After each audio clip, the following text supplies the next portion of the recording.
Before a soaring flight or after a smooth landing, an airplane embarks on another critical journey, taxiing.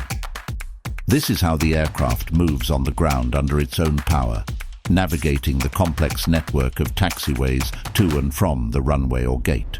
Pilots primarily use engine thrust to get moving, applying just enough power to overcome inertia. Steering is achieved through the nose wheel, controlled by rudder pedals in the cockpit. Speed is carefully managed with reduced thrust and brakes. Ground crews and air traffic control provide precise instructions, guiding the massive machine safely through turns and junctions. It's a precise, low-speed operation essential for airport efficiency and passenger safety.